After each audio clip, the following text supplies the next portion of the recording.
can safely escape and begin living a life of confidence and wellness and peace and joy. It feels good to be free.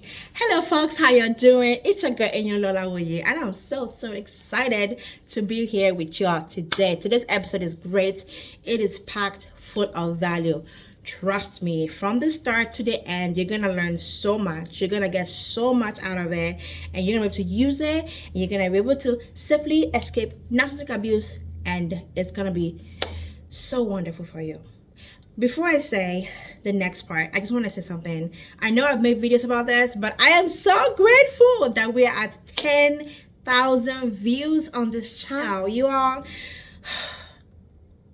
I've always just wanted to help people, and to see so many people watching this and responding to my consistency is such a wonderful thing. And I am hearing you and I'm seeing you, and I'm grateful to you all who are talking to me outside of the comments. And honestly, that to me is so much more powerful than anything else.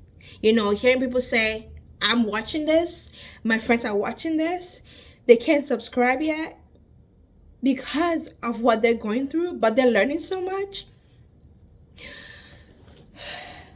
This is why I'm making this, because if I knew what I know now, I would not have gone through what I went through or not be there as long. And there's no way I'm leaving somebody else in there, okay? So let's do it. Let's jump into episode number 8. All right, with that being said, let's jump into today's episode. Okay, let's do it.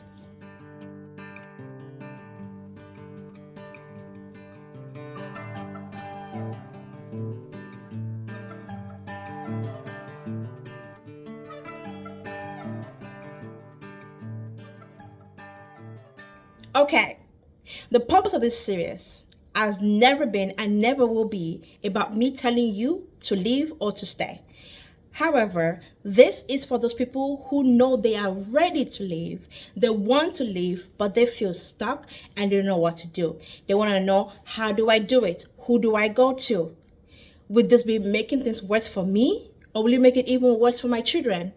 Now, because this is a public video, I can't give you what I would tell a client that I'm coaching, but what I can do is give you some very specific answers that will help you then see how to navigate those questions in your life.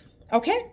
All right. As mentioned in the previous episode, there are 3 things that you should have in place when you're ready to leave, but before you leave. Now, in this episode, I'll tell you 1 of those things. And then in episode 9, we'll tell you 2 of those. And in episode 10, it's going to be a premiere episode, and I'll tell you what that means at the end of this video.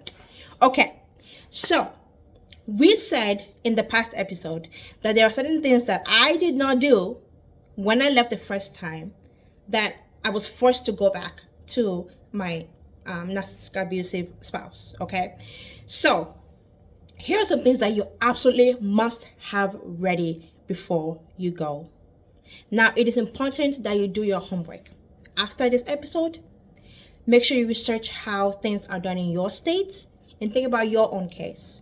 Also, most of my clients that I'm going to be working with, and who is the main reason why I started making this video, are moms. But if you're a narc victim, you can absolutely use a lot from this video.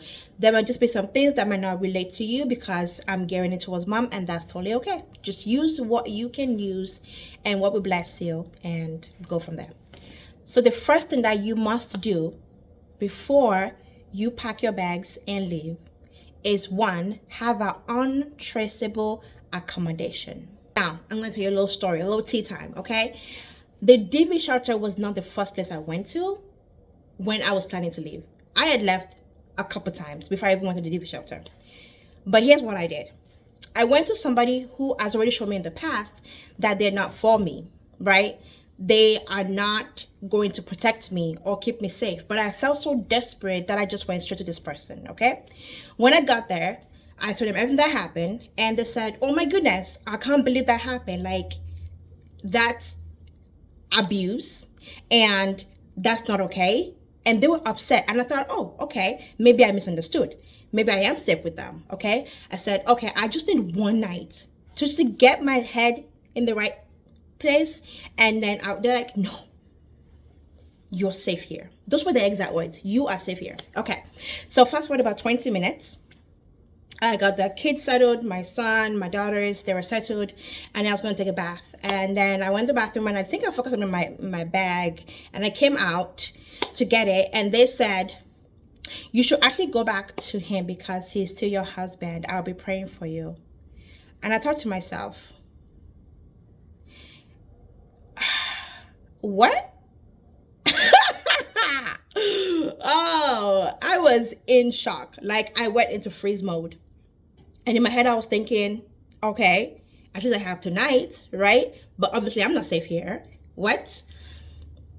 And I didn't even know what I said or how I responded, but I was definitely in freeze mode.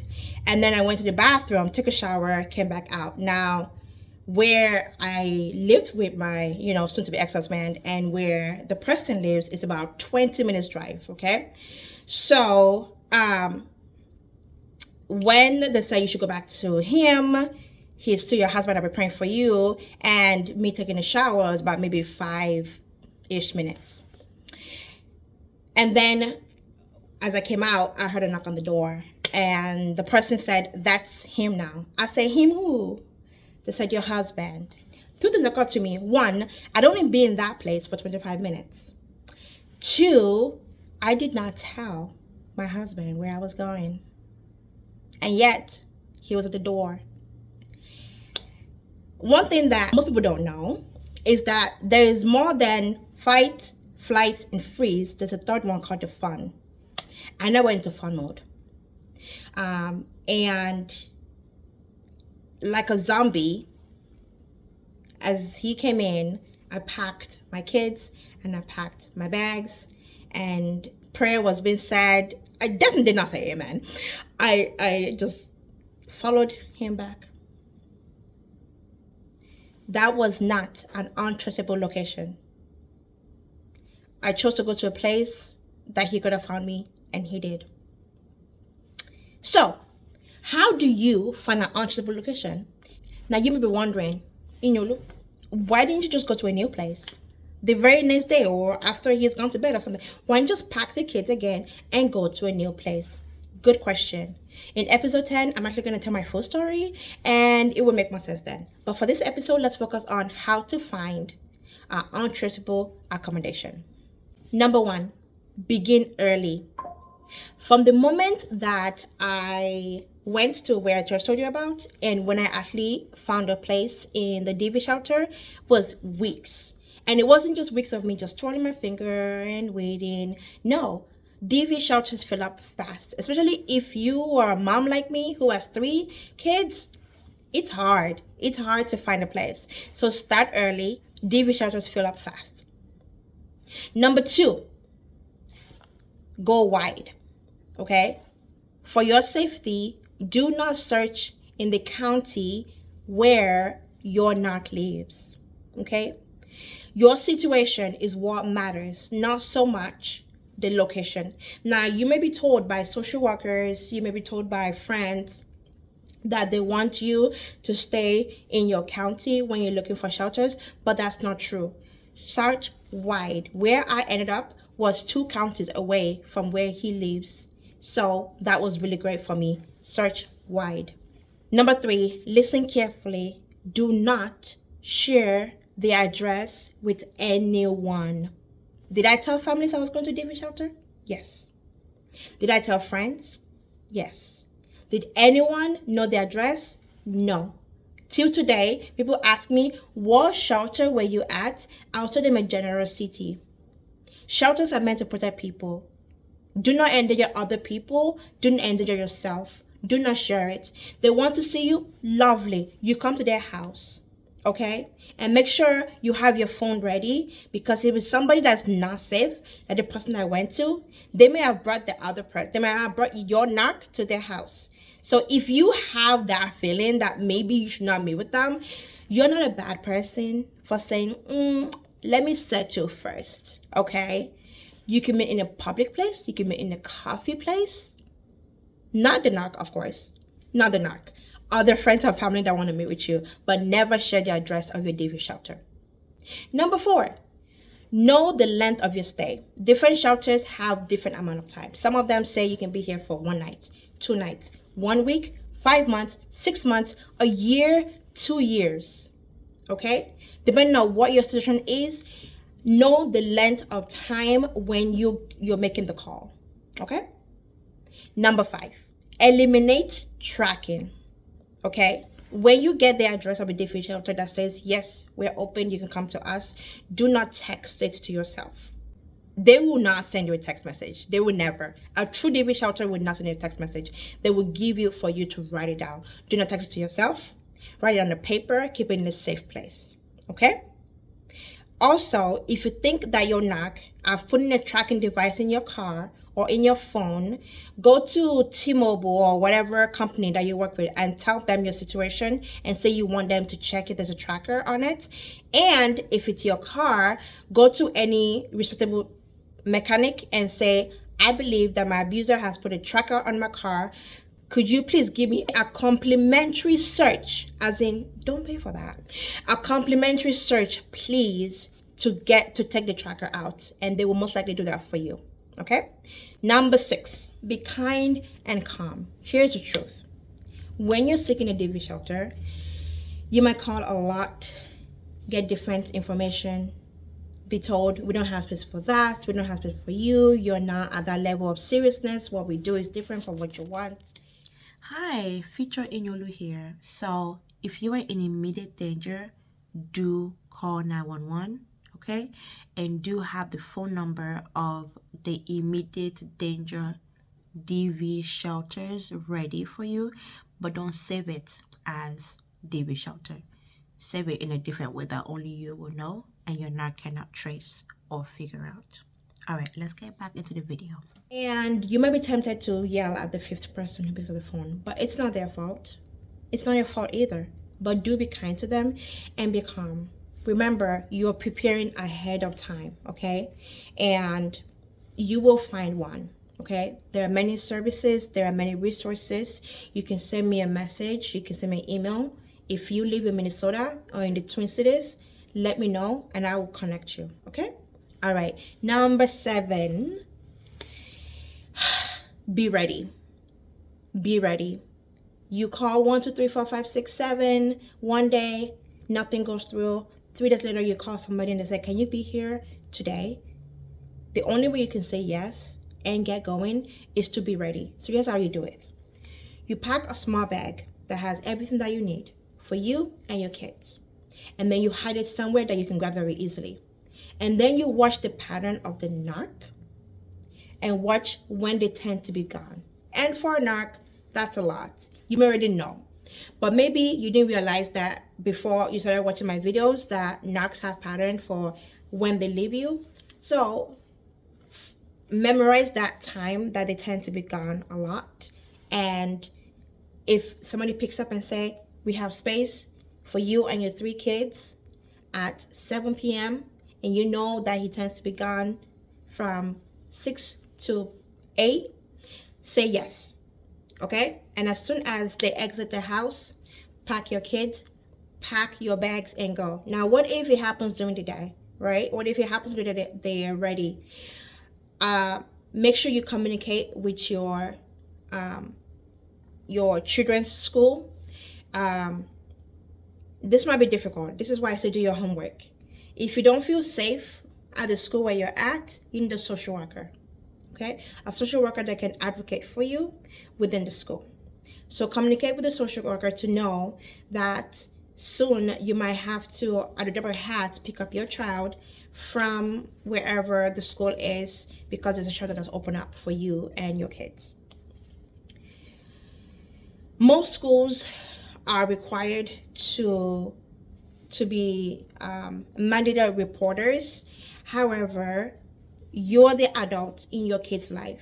If somebody goes and reports your kids as being unsafe without your permission because your spouse or someone that you know is being unsafe, that's not okay, and you can find legal aid to help you with that. So if you feel uncomfortable with that, you can definitely send me a message, a private message, and I can tell you more about that. But be ready, pack the bags, have it hidden, know their pattern, and when it's time to go, you're not panicking and packing like, what do I need, what do I not need, okay? And for me, like I said, it took weeks. So it actually went from kind of late fall into winter. So every few days, you might need to check and make sure you have the right clothing. And also, if you live in a place where there are multiple seasons, make sure you pack, like, maybe for each child, a fall shoe, a winter shoe, a fall jacket, a winter jacket.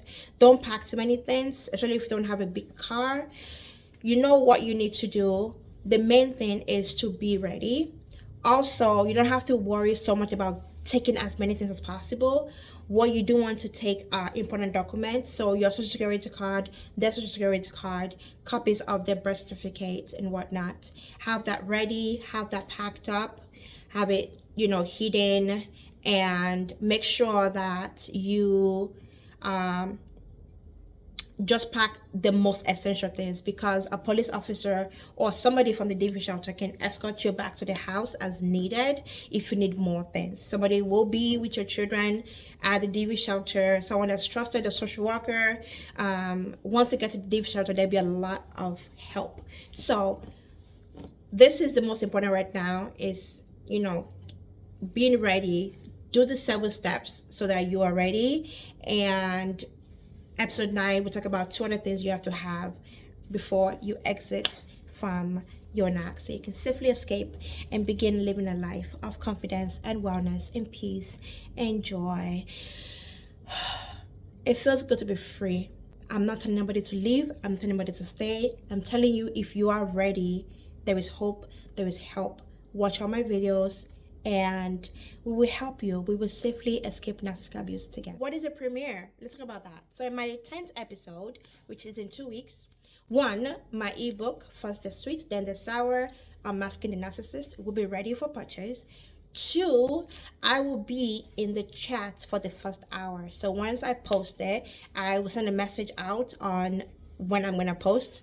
I will be on it on that week, like the day and the time. And then for the moment that it uploads, I will be in the chat for 1 hour. So that will be my premiere episode, where you can be in the chat with me and ask me questions. You can email me, and you can send me messages on WhatsApp, on DM. If you are already on my WhatsApp, of course, but right now I'm not sharing that with the masses. I don't have a business number yet, but you can send me on Instagram. You can send me a message. I will be present in social media for that first hour. I love y'all. Okay, you got this. You're not alone. Okay, I promise. Bye bye. I'm losing my voice again. I don't know what's going on.